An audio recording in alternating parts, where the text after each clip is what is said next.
don't give two craps what people feel about this bald head of mine, because guess what? I love it.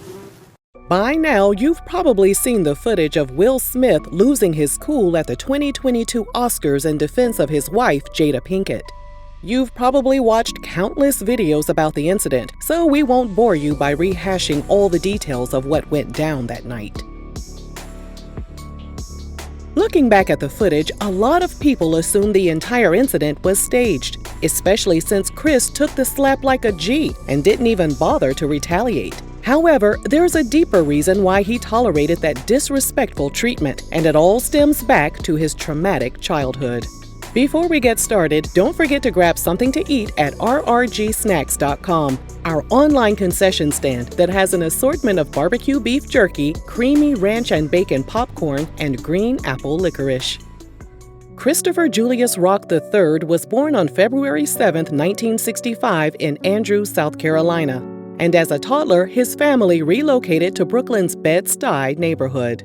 Chris's parents had high expectations for him and his siblings, especially as it pertained to their education. Chris was bused to a school in a white neighborhood where he was the only black student. He told The Hollywood Reporter he was regularly greeted with signs that read, "N-word, go home."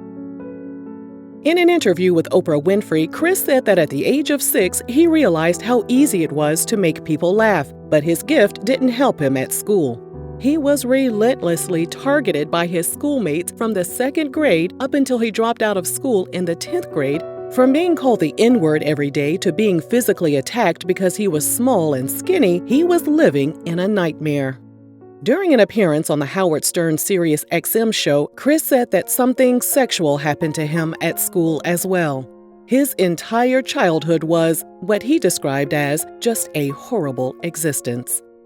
Despite being tormented, he dealt with it and bottled up his emotions. He said, "No matter what I was going through, it paled in comparison to what my mom or my dad went through, so there wasn't a lot of dealing with it." During a January 2022 appearance on the Fly on the Wall with Dana Carvey and David Spade podcast, Chris said the treatment he received from his peers developed into a temper. One day, a guy really disrespected him at a party by pushing him and kicking sand in his face in front of some girls. Chris said he went home, put a brick in his book bag, went back to the party, and swung the book bag in the guy's face. The guy was seriously injured to the point that he was close to losing his life. Chris stated that from that day on, he has been so scared of his own anger that he holds himself back and never reacts. This has also led to him allowing anyone and everyone to walk all over him, from family to friends to the women in his past relationships. So a man that lived through daily trauma as a child was physically assaulted and embarrassed on live television in front of millions of people, simply because he told a joke. And we get it, the G.I. Jane joke was in poor taste, considering Jada's alopecia diagnosis. But did Chris deserve to get 5 fingers to the face? And now that you know more about his life and his history, it makes more sense why Chris didn't put them paws on Will, doesn't it? Now, let's jump back into this story. Chris dropped out of high school in the 10th grade and earned his GED. He studied broadcast journalism for a year at a community college, but eventually decided to pursue a career as a comedian. He told the New York Times that when he starts writing his stand-up routine, everything starts out really sad and tragic, and then he makes it funny. By the age of 19, he was making the rounds in New York clubs when he caught the eye of his favorite comedian, Eddie Murphy. Eddie gave him a part in Beverly Hills Cop 2, and Chris eventually followed in Eddie's footsteps by appearing on Saturday Night Live. He also briefly joined In Living Color right before the show was canceled.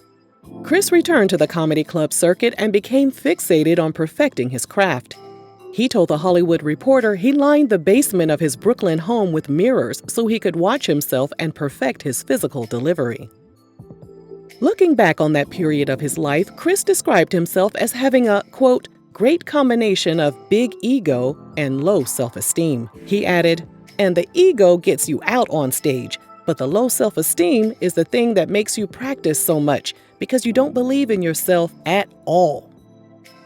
Fear turned out to be his greatest motivator. He had a fear of failing, a fear of letting people down, and a fear of not being rich and famous anymore. Unfortunately, that fear took a toll on his life, his relationships, and his sense of self. After a friend suggested he may have Asperger's syndrome, Chris decided to seek help in the form of 9 hours worth of cognitive tests. Doctors eventually diagnosed him with a condition called nonverbal learning disorder, also known as NVLD. Based on the diagnosis, Chris learned he has tremendous difficulty with nonverbal signals, which doesn't sound too drastic until you realize that experts agree that 70 to 93% of all communication is nonverbal. This means he has a better grasp on words and likely doesn't realize when someone is expressing anger, sadness, or frustration in their facial expressions or body language.